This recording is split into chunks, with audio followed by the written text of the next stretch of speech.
अस्सलाम वालेकुम नाजरीन, एक और प्रोग्राम के साथ आपका मेज़बान इंतज़ार हैदरी हाजिर खिदमत है। नाजरीन, मुल्क में आइन की बालादस्ती, कानून की हुक्मरानी, ये जुमले आपने बहुत सुने होंगे और खुसूसन सियासतदानों की तरफ से अमूमन ये जुमले बोले जाते हैं कि हम आइन की बालादस्ती और कानून की हुक्मरानी पर यकीन रखते हैं। लेकिन आइन साज इदारे में यही सियासतदान अपने लिए इस्तिस्ना भी मांगते हैं कि अगर उनसे कोई जुर्म सरजद हुआ है या फिर वो किसी मुकदमे में मतलूब है तो फिर उन्हें गिरफ्तार न किया जाए, बल्कि उनके अपने ही अरकान के जरिए उनकी तफ्तीश की जाए। अगर वो मुजरिम साबित हों तो उसके बाद उन्हें गिरफ्त में लाया जाए। इस तरह के बयानात पहले भी आते रहे हैं और इस तरह की कानून साजी की हमेशा से हीले बहानों से कोशिशें की जाती रही हैं कि किसी तरीके से अरकान पार्लियामेंट को, सियासतदानों को इस हवाले से रिलीफ मिले। कुछ हद तक हम कह सकते हैं कि दुरुस्त है कि बाज ऐसी मिसालें हैं कि सियासतदानों को सियासी इंतकाम का निशाना बनाया गया, लेकिन इसमें भी बड़ी वजह खुद सियासतदान थे जिन्होंने एक दूसरे को इंतकामी सियासत के जरिए निशाना बनाया और उनकी तज़हीक की। लेकिन आज मैं आपकी तवज्जो जिस तरफ दिलाना चाह रहा हूं वो एक आईनी तरमीम का बिल है जो मुस्लिम लीग नून के सीनियर रुकने कौमी असम्बली सैयद जावेद हसनैन ने पेश किया और मुतालबा किया कि जिस तरह से जजेस और जर्नैलों को किसी भी किस्म के इल्जाम की सूरत में गिरफ्तार नहीं किया जाता और उनकी अपनी एपेक्स कमेटियां हैं जिसमें वो मामला पहले ज़ेर गौर आता है और उसके बाद फिर उनका ट्रायल किया जाता है, तो इसी तरीके से पार्लियामेंट हाउस जो है वो सुप्रीम इदारा है और पार्लियामेंट हाउस के अरकान का भी इसी तरीके से तहफ़्फ़ुज़ किया जाए। साथ उन्होंने एक लफ्ज इस्तेमाल किया और वो ये कहा कि मैं यतीम ऐवान के सामने यतीम अरकान पार्लियामेंट का मुकदमा रख रहा हूं। ये अल्फाज उन्होंने इस्तेमाल किए और उन्होंने जब ये बिल मूव किया या पेश किया कौमी असम्बली के सामने तो उनके अल्फाज क्या थे वो जरा आप सुन लीजिए। सिर्फ इतनी गुजारिश है कि कम अज कम आप जब वो आज यही बिल रिजेक्ट करने से इतना तो ऐलान कर दें कि इन 342 अरकान में से 12 अरकान भी ऐसे नहीं है जो जिरके की पोजीशन में हो। शुक्रिया जनाब। बहुत शुक्रिया जी जनाब। सैयद नवीद कमर साहब। सुप्रा बॉडी बनने जा रही है। एथिक्स कमेटीज दुनिया में मुख्तलिफ पार्लियामेंट्स में एग्जिस्ट करती हैं और यहाँ भी कोई अजूबा नहीं है। लोगों को यहाँ मेंबर्स पार्लियामेंट को उठाया जाता है और साल तक अंदर रखा जाता है। This is fair game compare to any other person. आपने कहा कि फौज जो है उनके अपने इंटरनल सिस्टम्स हैं, वो खुद ही एहतसाब करेगी। आपने कहा जुडिशरी के अपने इंटरनल सिस्टम्स हैं, वो खुद ही अपना एहतसाब करेगी। और आप पार्लियामेंट के लिए इतना भी नहीं कर सकते कि सिर्फ देखना कि पैमाए फैसला ही कोई चीज बनती भी है या नहीं, या सिर्फ पॉलिटिकल विक्टिमाइजेशन के लिए लोगों को उठाया जा रहा है। ये एफर्ट सिर्फ इतना है कि एक बाय पार्टीजन जो है कमेटी है वो स्क्रूटनी करे। वो ना तो केस को नैब के पास जाने से रोकती है, ना वो केस को किसी अदालत में जाने से रोकती है। वो सिर्फ उसको एट अ प्रिलिमिनरी लेवल ये देखना चाहती है कि ये जो है ये चीज सही हो रही है या नहीं। और मेंबर्स साल से अंदर होते हैं, मेंबर्स साल से उनके पास कोई सुनवाई नहीं होती। मैं खुद इसका विक्टिम रहा हूँ। आज खुर्शीद शाह साहब अंदर है, लीडर ऑफ ऑपोजिशन अंदर है, अब पार्लियामेंट्री लीडर PMLN के। तो پلیز اگر کوئی اس قسم کی لیجسلیشن لاتی ہے تو اس کو اوپن مائنڈ سے رکھا کریں. This is not a tool in the hand of the government to control and engineer the opposition. It should be a genuine attempt to see where corruption is occurring and where it's not just for victimization. Thank you. جی اپنے طریقے کے ساتھ پھر ان کی تائید Pakistan Peoples party کے senior رکن قومی اسمبلی، متعدد مرتبہ وفاقی وزیر کا عہدہ رکھنے والے اور پارلیمانی سربراہ ہیں قومی اسمبلی میں، سید نوید قمر، انہوں نے جو الفاظ استعمال کیے وہ بھی آپ نے سن لیے. میرے سامنے یہ بل موجود ہے جس بل کو آج جاوید حسنین کی طرف سے پیش کیا گیا. اس بل کے مندرجات میں ذرا پڑھ دیتا ہوں تاکہ واضح ہو سکے کہ وہ کیا کہنا چاہتے ہیں. وہ اسلامی جمہوریہ پاکستان کے دستور کے آرٹیکل 66 میں ترمیم چاہتے ہیں، اور وہ یہ کہتے ہیں کہ آرٹیکل 66 میں ترمیم کی جائے. اور یہ انہوں نے جو پہلی شک اس میں دی ہے وہ یہ کہی ہے کہ اگر کوئی رکن پارلیمنٹ کسی ادارے کو کسی مقدمہ میں گرفتاری، تفتیش یا تحقیقات کے لیے مطلوب ہوگا تو یہ ادارہ اسپیکر یا چیئرمین سینٹ کو تحریری طور پر آگاہ کرے گا. اس میں دوسری جو بات کی گئی ہے وہ یہ کہا گیا ہے کہ اسپیکر قومی اسمبلی اور چیئرمین سینٹ یہ معاملہ ایک پارلیمانی کمیٹی کے سپرد کریں گے اور اس کی تحقیق و تفتیش کی جائے گی، اور پھر وہ کمیٹی فیصلہ کرے گی کہ آیا مطلوب رکن کو اس ادارہ کے سپرد کیا جانا مناسب ہے یا نہیں. اور اس میں جو تیسری شک ہے جو تجویز کی گئی ہے وہ یہ ہے کہ قومی اسمبلی اور سینٹ کی مذکورہ کمیٹی میں حکومتی اراکین اور حزب اختلاف کے اراکین کی تعداد برابر ہونی چاہیے، اور یہ کمیٹیاں اپنے اپنے ایوان کے اراکین کے معاملات کی تفتیش اور تحقیقات کریں گی.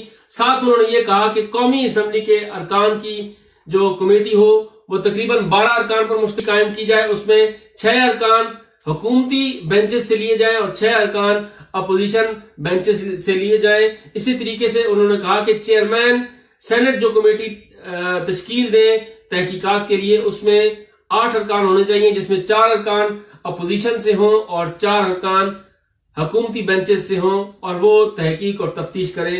اس کے اغراض و مقاصد میں یہ کہا گیا ہے کہ پارلیمنٹ ملک کا قانون ساز ادارہ ہونے کے ناطے ملک کا سب سے سپریم ادارہ ہے، اور ملک کی پالیسیاں وضع کرنا بھی اس کے دائرہ اختیار میں آتا ہے. اس کے اراکین 22 کروڑ پاکستانی عوام کی نمائندگی کرتے ہیں، لیکن جب بھی کسی ادارے کا دل کرتا ہے وہ ارکان پارلیمنٹ کو گرفتار کر لیتا ہے اور تفتیش اور تحقیقات کے بہانے ان کی تذلیل کی جاتی ہے. مذکورہ ادارے ان کو بلیک میل کر کے انہیں اپنی سیاسی وفاداریاں تبدیل کرنے پر مجبور کرتے ہیں. ایک طویل عرصہ گزرنے کے بعد ان کو بے گناہ قرار دے دیا جاتا ہے. ان تمام واقعات میں تحقیر پارلیمنٹ کی ہوتی ہے. پارلیمنٹ کو حقیقی معنوں میں سپریم بنانے کے لیے اراکین پارلیمنٹ کو عزت اور تحفظ فراہم کرنا ضروری ہے. تو ناظرین، یہ بل پیش کیا گیا. اس بل کے حوالے سے ہم نے کچھ استفسار کیا سینئر رکن پارلیمنٹ سے کہ وہ کیا چاہتے ہیں، وہ یہ بل کیوں لے کے آئے ہیں اور ان کا موقف کیا ہے. تو ذرا آپ ان کا موقف بھی سنیے. ترمیم کا یہ آرٹیکل 66 میں کیا ترمیم کرنی تھی اور اس بل کو کتنی سنجیدگی سے لیا گیا، یہ جانتے ہیں ہم شاہ جی سے. شاہ جی، یہ بتائیے گا آج آپ نے بل پیش کیا، اس بل کا بنیادی مقصد کیا تھا، ذرا اس حوالے سے آگاہ کیجیے. بسم اللہ الرحمن الرحیم. آئین کے حوالے سے پارلیمنٹ جو ہے وہ سپریم ادارہ ہے. پورے ملک کا نظم و نسق چلانے کے لیے ضوابط، قانون، آئین پاکستان کی پارلیمنٹ بناتی ہے. بدقسمتی سے ارکان پارلیمنٹ کو آج تک کسی قسم کی کوئی پروٹیکشن نہیں دی گئی. کسی جج کے خلاف آپ اس ملک میں مقدمہ درج نہیں کر سکتے. اس کا اگر اس پہ کوئی بھی الزام ایلیگیشن ہے تو آپ نے جوڈیشل کونسل میں جانا ہے. اینٹی کرپشن والوں کو پولیس والے کہیں پہ گرفتار نہیں کر سکتے. اینٹی کرپشن والے FIA والوں کو گرفتار نہیں کر سکتے. ہر کسی کے اپنے ضوابط ہیں، رولز اینڈ ریگولیشن ہیں، جس کے تحت ان کی ڈپارٹمنٹل انکوائری ہوتی ہے. کی ذات کے لیے نہیں تھا. अपोजिशन के लिए या नून लीग के लिए नहीं था। मेरा बिल तो अक्रॉस द बोर्ड पार्लियामेंट के लिए था। अपोजिशन ने तो जो देखना था वो देख चुके हैं। आने वाला वक्त तो हुकूमती अरकान का है। आज हम अगर जेलों में बैठे हैं तो कल इसी कानून के तहत उन्होंने जेलों में आना है। हमें अपने मुस्तकबिल के लिए, मुल्क के लिए, अपनी कौम के लिए इस पार्लियामेंट को वाकई सुप्रीम बनाना होगा, और ये सुप्रीम उसी वक्त बनेगी जिस वक्त इनके अराकीन को प्रोटेक्शन होगी। मुझे ये नहीं, मेरे इससे गरज ही नहीं कि हुकूमती अरकान इसकी सपोर्ट करें, नून लीग वाले करें। मैंने तो अपने ज़मीर के मुताबिक अपना फ़र्ज़ अदा किया है, और इंशाअल्लाह आने वाले वक्त में भी ये फ़र्ज़ अदा करता रहूँगा। उस बिल का हशर क्या हुआ शाह जी? फिर बिल पे हमने स्पीकर को कहा कि काउंटिंग करवाएं, लेकिन डिप्टी स्पीकर साहब काउंटिंग करवाने से भाग गए। इंशाअल्लाह आने वाले वक्त में मैं फिर इस पर आवाज़ उठाऊंगा, बार बार बात करता रहूँगा, और डिप्टी स्पीकर का जो रवैया है या स्पीकर साहब का जो रवैया है वो ऑन द फ्लोर में उसको एक्सपोज करता रहूँगा। ऐवान में बैठे अरकान कौमी असम्बली क्या अपने हलकों की तरफ भी तवज्जो देंगे? क्या उनके अपने हलकों में ऐसे अफराद मौजूद नहीं हैं जो बेगुनाह कैद का शिकार हैं? यहाँ पे कोई सियासी रहनुमा गिरफ्तार किया जाता है तो उसे फौरन बी कैटेगरी मिल जाती है। उसे घर से खाना ले जाने की भी इजाजत होती है, उसे बेड भी फराहम कर दिया जाता है, उसे दीगर जरूरियात भी फराहम की जाती हैं, उसे अखबार भी फराहम किया जाता है, और उसे दुनिया की खबरों के लिए मीडिया यानी टीवी की भी सहूलत फराहम की जाती है ताकि वो बाहर की दुनिया से भी आगाह हो सके। लेकिन क्या जो जेलों में कैद गरीब अफराद हैं, क्या उनका कोई पुरसाने हाल है? आज तक क्या कैदियों की फलाह बहबूद के लिए इस तरह का कोई बिल लाया गया? अभी तक मेरी नजर में ऐसा कोई बिल मैंने नहीं देखा जो ऐसा हो जिसमें बेगुनाह अफराद जिन्हें 10 साल, 12 साल, 15 साल, 20 साल या इससे जायद के मुकदमात में मुलविस किया गया हो या फंसाया गया हो, और उसके बाद उनकी सुनवाई हुई हो, उनके घर वालों का कोई पुरसाने हाल नहीं होता, कोई पूछने वाला नहीं होता। बाज़ औक़ात इस तरह के जो बेगुनाह अफराद होते हैं, जब वो कैद कर लिए जाते हैं तो उनके बच्चे रुल जाते हैं, उनकी तालीम मुकम्मल नहीं हो पाती, और हमारे मुआशरे की बदकिस्मती ये है कि जब इंसाफ नहीं होता तो फिर जुल्म बढ़ जाता है। अगर सियासतदानों ने इस्लाहात करनी है तो फिर वो अपनी सफों में इस्लाहात करें। अगर वो पार्लियामेंट को सुप्रीम इदारा बनाना चाहते हैं तो इस हवाले से अमली इकदामात उठाएं। खुद मीसाके जमहूरियत में पाकिस्तान पीपल्स पार्टी और मुस्लिम लीग नून दोनों ने यह वादा किया था कि वो किसी किस्म के झूठे मुकदमात एक दूसरे पर नहीं बनाएंगे।